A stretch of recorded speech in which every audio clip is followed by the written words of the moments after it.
Welcome to the show. After the break हम बात करने जा रहे हैं टेक्नोलॉजी की दुनिया के हवाले से कि पाकिस्तान टेक्नोलॉजी की दुनिया में कहाँ खड़ा हुआ है। हम अपने पड़ोसी मुल्क में एक तरफ अगर देखें तो हिंदुस्तान है, एक तरफ चाइना है और दोनों टेक्नोलॉजिकली बहुत एडवांसमेंट का उन्होंने गोल अपनाया हुआ है और वो उस तरफ अचीव भी करते चले जा रहे हैं।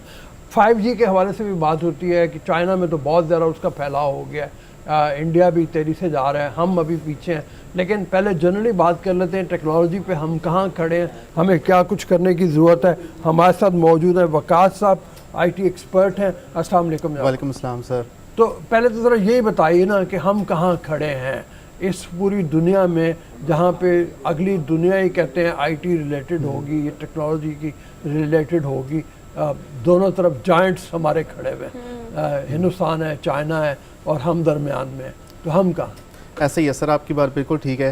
एक ऐसा दौर जहाँ पे IoT, स्मार्ट होम्स और एक टेक्नोलॉजी का रेवोल्यूशन हम देख रहे हैं।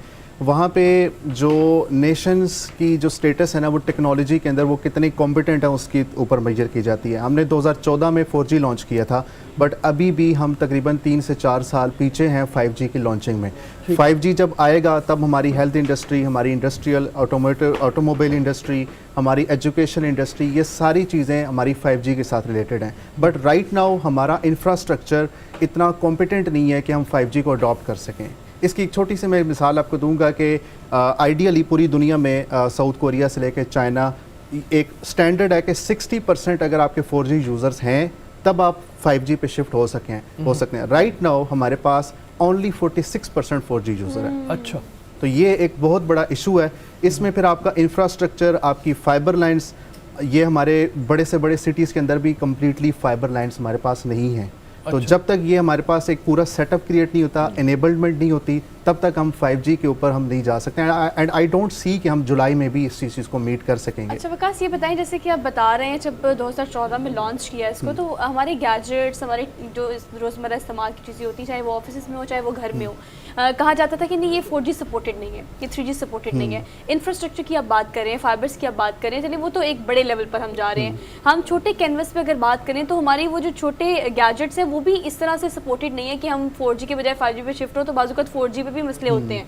तो ये जो है वो कितना देर लगेगी, कितना टाइम लगेगा कि 5G की बात तो चले हम बाद में करते हैं। जनरली अगर बात करें तो उतना वेल इक्विपमेंट नहीं है कि हम उसको लॉन्च कर सकें। एग्जैक्टली। अब इसमें इशू ये है कि इस टाइम हमारे पाकिस्तान की जो मोबाइल इंडस्ट्री है, स्मार्टफोन इंडस्ट्री, 50% जो मोबाइल हमारे मैन्युफैक्चर हो रहे हैं वो 2G सपोर्टेड हो रहे हैं। उनमें 3G भी नहीं है, उनमें 4G भी नहीं है, 5G है। और हमारे जितने इस टाइम नेटवर्क प्रोवाइडर्स हैं उनके स्टेटिस्टिक्स को आप देखें तो only 1 to 2% of those providers have 5G supported mobile.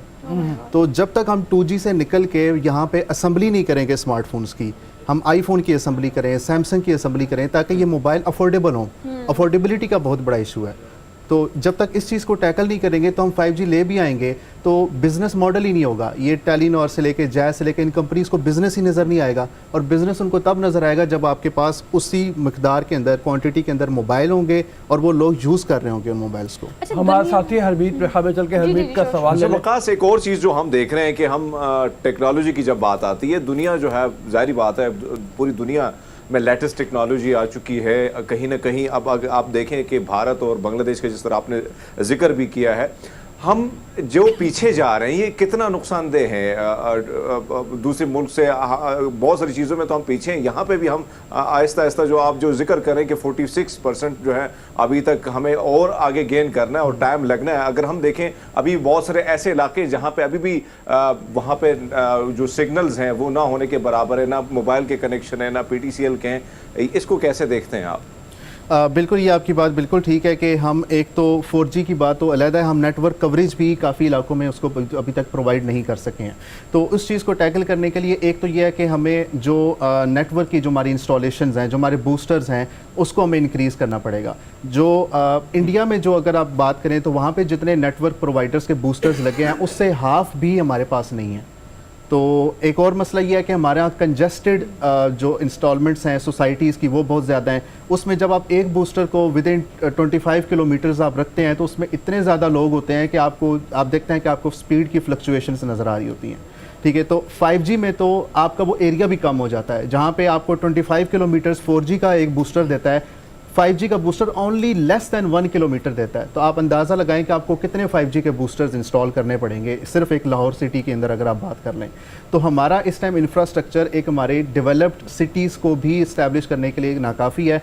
और आप अगर इंफॉर्मेशन मिनिस्ट्री का बजट भी देख लें तो हमारा बजट भी नाकाफ़ी है कि इंफॉर्मेशन मिनिस्ट्री इतना उस बजट को अकोमोडेट कर सके। लेकिन वो क्या था? हरमीत के सवाल ही का एक हिस्सा था और वो ये था, इस पीछे रह जाने का नुकसान क्या है हमें? नुकसान ये है कि दुनिया जा रही है मेटावर्स के अंदर, दुनिया जा रही है स्मार्ट होम्स की तरफ, इंटरनेट ऑफ थिंग्स की तरफ। हर डिवाइस आपस में कनेक्ट हो रही है। आपके घर का रेफ्रिजरेटर भी आपके इंटरनेट के साथ कनेक्ट हो रहा है। आपका एक पूरा हेल्थ रिकॉर्ड, आप ड्राइविंग कर रहे हैं वो आपकी इंटरनेट के साथ कनेक्टेड है। ये जितनी भी इंटरनेट के अंदर एक रेवोल्यूशन आ रहा है, हम उस चीज़ से पीछे हट जाएंगे, हम उस चीज़ में पीछे रह जाएंगे। मेटावर्स में हमारी कंट्रीब्यूशन नहीं होगी। नई दुनिया के अंदर, IoT के अंदर, वेब 3.0 के अंदर हमारी कोई कंट्रीब्यूशन नहीं होगी। हमारी जो बाहर के मुल्कों के साथ ट्रेड है, यस, वो उस पर क्या फ़र्क पड़ेगा? हमारी जो सनत है उसको क्या फ़र्क पड़ेगा? इस टाइम हमारी जो सॉफ्टवेयर की एक्सपोर्ट है वो तो बहुत हमारी इंक्रीज़ हुई है, ऑलमोस्ट डबल हुई है हमारी। बट जैसे जैसे हम artificial intelligence, internet of things, in technologies की तरफ जाएंगे, वहाँ पे हमारे पास वर्क फोर्स नहीं है कि हम उस इंडस्ट्री के अंदर अपनी कॉम्पिटेंसीज दिखा सकें। तो डेफिनेटली उसमें हम जैसे ही एकदम इंडस्ट्रियल शिफ्ट आना है, इंडस्ट्री 4.0 से 5 पे जाएगा, तो वहाँ पे फिर हमारे पास वो वर्क फोर्स नहीं होगी उस फील्ड में जाने के लिए। अच्छा, मुख्तलिफ टेली कंपनीज़ की बात करें तो बहुत सारा इन्हें हाइप मिली थी चंद दिन पहले, आपने देखा होगा, we are just going to about to launch 5G और समथिंग ना। तो वो सब क्या था? अगर वो हम कहीं स्टैंड नहीं कर रहे तो क्या जो 5-6% आप बात कर रहे हैं, क्या वो 5G यूज़ कर सकेंगे और वो भी यूज़ कर सकेंगे? So as you mention before कि वो बूस्टर्स और वो टेक्निकलिटीज़ हैं उसको सारा मीट करना पड़ेगा। तो ये जो हाइप क्रिएट कर दी थी और वी वर हैप्पी कि चलो यार 5G आ रहा है तो और एक्सेस आसान हो जाएगी, वो क्या था? एक्चुअली ये होता है कि अभी जुलाई की जो उन्होंने डेडलाइन आगे शिफ्ट की है ना, उसका एक सबसे बड़ी वजह यह है कि जो हमारी टेलीकॉम कंपनीज़ है वो बड़ी हेसिडेंट हैं कि हम ऑक्शनिंग में जाएं। अगर कोई ऑक्शन करेगा और उसको ऑक्शन वो करेंगे नहीं क्योंकि उनको आगे बिजनेस नज़र नहीं आता। अगर वो ऑक्शन जीत भी जाते हैं और गवर्नमेंट से उनको टेंडर मिल भी जाता है किसी भी टेलीकॉम कंपनी को, आगे यूज़र ही नहीं है जिससे वो बिजनेस ले सकेंगे। तो इसलिए अगर आप लेट से अपना इंफ्रास्ट्रक्चर सब कुछ पूरा भी कर लेते हैं, आपके पास हैंडसेट्स भी आ जाते हैं, लेकिन टेलीकॉम कंपनीज़ को आप कैसे कन्विंस करेंगे कि वो आपके ऑक्शनिंग के अंदर आएँ और वो फिर ऑक्शन करें और गवर्नमेंट से इस प्रोजेक्ट को लें? अच्छा, ये वाली बात ना सर आपकी पिछली वाली बात से कनेक्ट करती है। आपने कहा था कि 4G का यूजेस जो है वो मोर देन 90% होगा तो we can switch to 5G। 60% होना चाहिए, 60% मैक्सिमम। हम 46 पे, हम 46 पे फॉल कर रहे हैं ना। चलिए 60% की बात कर लेते हैं। तो इसके लिए आपको क्या लगता है कि अभी तक इंटरनेट की एक्सेस, अगर आप देहातों की बात करें, गाँव की बात करें, बाज़ लाहौर शहर में भी आपको बड़े मिसाइल हो रहे होते हैं 4G को लेके, बहुत सारे इलाके ऐसे हैं लाहौर के जो कि मेन स्ट्रीम में आते हैं लेकिन आपकी एक्सेस वहाँ तक नहीं है। तो उस 4G को बेहतर करने के लिए आपको लगता है कि हमें उसके लिए क्या करना चाहिए? और अभी तक हम उसमें लैग कर रहे हैं, उसको मीट करेंगे तो फिर after some time we can switch to 5G। इसमें सबसे पहली बुनियादी चीज़ यह है कि जो इलीगल हमारे सिग्नल बूस्टर्स होते हैं ना, हम सबसे पहले इनको टैकल करें। अच्छा। ये ऐसे ही है जैसे आप पानी की चोरी करते हैं ना, जैसे हम गैस की चोरी करते हैं हमारे इलाकों में होती है, इसी तरह हम सिग्नल्स को भी चोरी कर रहे होते हैं। हमारे कई ऐसे इंस्टॉलमेंट्स हैं, बिल्डिंग्स हैं जहाँ पे इलीगल सिग्नल बूस्टर्स लगे होते हैं और वो जो ऑथराइज्ड लोग होते हैं उन तक वो सिग्नल्स नहीं पहुँचते। एक तो हम करंट यूज़र्स को इस तरीके से टैकल करें। दूसरा, स्मार्टफोन्स और मोबाइल पैकेजेस और जो विद होल्डिंग टैक्स जो हम इन कंपनीज टेलीकॉम के ऊपर जो हमने लगाया होता है उसको हम थोड़ा सा फार्मूलेट करने की कोशिश करें ताकि थोड़ा सा इन कंपनीज़ के लिए भी अफोर्डेबल हो। और जब इन कंपनीज़ के लिए अफोर्डेबल होगा तो वो पैकेजेस, वो मोबाइल फ़ोन की प्राइसेस आम यूज़र के लिए भी अफोर्डेबल होंगी। तो हम उनको इन चीज़ों में लेके आएँ, तब जाके ये स्मार्टफोन्स लोग अफोर्ड करेंगे, पैकेजेस अफोर्ड करेंगे। और फिर इसमें सबसे बड़ी चीज़ है अवेयरनेस। हमारे यहाँ आम फर्द को अवेयरनेस नहीं है कि मैं 4G से, इंटरनेट से क्या कर सकता हूँ। तो इस चीज़ में भी उनको हम थोड़ा सा मेन स्ट्रीम करें, उनके लाइफस्टाइल को बताएं कि आपके एजुकेशन से लेके आपकी पर्सनल लाइफस्टाइल इंटरनेट से कैसे इम्प्रूव हो सकती है। तो ये चीज़ें भी हमें अवेयरनेस देने की ज़रूरत है। जी हरमीत। वकास, एक चीज़ जो हमने देखी है ज़्यादातर कुछ इलाकों में, मैं ख़ुद एक ऐसे इलाके से ताल्लुक़ रखता हूँ जहाँ पे बहुत ज़्यादा मुश्किलात हैं, अब भी लोगों को मुश्किलात हैं। वहाँ पे हम देखते हैं कि मुख्तलिफ़ कंपनीज़ के मुख्तलिफ नेटवर्क तो मौजूद होते हैं, बूस्टर भी लगे होते हैं, लेकिन हमारे यहाँ एक ये इसलिए ये सवाल करना चाहता हूँ कि आप आवाम को भी थोड़ा सा अवेयर करें कि हमें क्या करना चाहिए, क्योंकि बहुत सारे लोग ऐसे करते हैं उन इलाकों में कि एक कंपनी का जो किसी ने सिम एक नेटवर्क रखा है तो उसमें हम देखते हैं कि पूरे रिश्तेदार पूरा का पूरा गांव जो है उसी पे आ जाता है, और कहीं ना कहीं दूसरा नेटवर्क बंद हो जाता है, उस पर बोझ ज़्यादा पड़ जाता है, बर्डन ज़्यादा हो जाता है। इसमें आवाम को क्या करना चाहिए, क्या किस तरीके से इस सारी चीज़ों को, क्योंकि हम देख रहे हैं कि एक नेटवर्क पे इतना ज़्यादा बोझ पड़ने से वहाँ पे वो मसाइल कम होने की बजाय बढ़ते चले जा रहे हैं। इसकी सबसे बड़ी वजह यह है कि हमारे जो इस तरह के देहात होते हैं ना, कस्बे जो होते हैं, वहाँ पे एक तो होती है पॉपुलेशन बहुत कम, तो अगर वहाँ पे सारी टेलीकॉम कंपनीज आ जाएंगी ना, तो वो जितने भी वो शेयर होता है ना यूज़र्स का, सब्सक्राइबर्स का, वो डिवाइड हो जाता है। तो उन कंपनीज के लिए वो फिजिबल नहीं होता, उनके बिजनेस मॉडल को वो सपोर्ट नहीं करता होता कि वहाँ पे उनका एक्सपेंस इतना ज़्यादा है टेलीकम्युनिकेशन का, और यूज़र्स उनका रिटर्न में इतना कुछ आ नहीं रहा होता। तो फिर वहाँ पे सेटिंग ये की होती है पब्लिक की और इन टेलीकॉम कंपनीज़ की कि इसकी एक कंपनी के साथ वो सारे गाँव कस्बे वाले एग्रीमेंट कर लेते हैं कि हम आपकी सिम खरीदेंगे और आप हमें यहाँ पे इंस्टॉलमेंट्स करके दें, तो फिर उस कंपनी के लिए कुछ ना कुछ वो फीजिबल हो जाता है।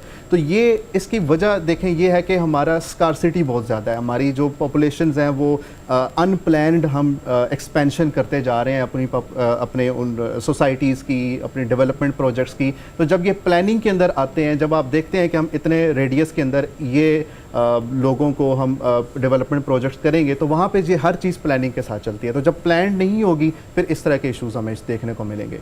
वकास ये बताओ आप कि दिफाई टेक्नोलॉजी में भी 5G का इस्तेमाल बहुत ज़्यादा होगा, और उस हवाले से चाइना के हवाले से डरे भी हुए हैं बहुत सारे मुल्क, और वो उसको आने नहीं देना चाह रहे, बैन किया हुआ है बहुत से। हवावे सबसे बड़ी कंपनी है जिसने काम किया है।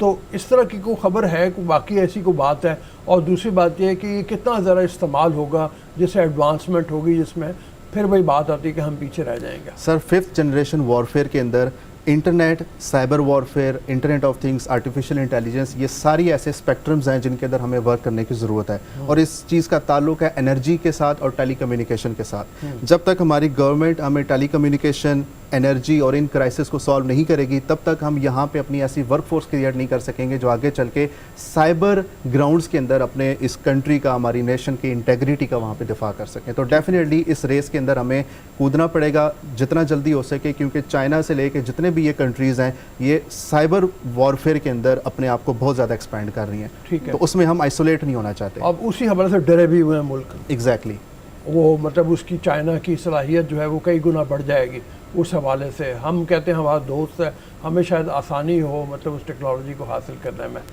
तो जी बिल्कुल, क्योंकि आप देखें हमारा बैंकिंग सिस्टम की एक छोटी सी मिसाल देख लें कि अगर किसी कंट्री का बैंकिंग सिस्टम क्रिपल कर देते हैं तो कितना फाइनेंशियल ट्रांजैक्शन लॉस आपका सिर्फ 1 मिनट के अंदर हो सकता आसान हो है। जाएगा। तो हमें इन सारे इंफ्रास्ट्रक्चर्स में अपनी कॉम्पिटेंसीज को बढ़ाने की ज़रूरत है, और ये तभी मुमकिन है जब हमारे पास यहाँ पे अपॉर्चुनिटीज़ उस तरह की होंगी।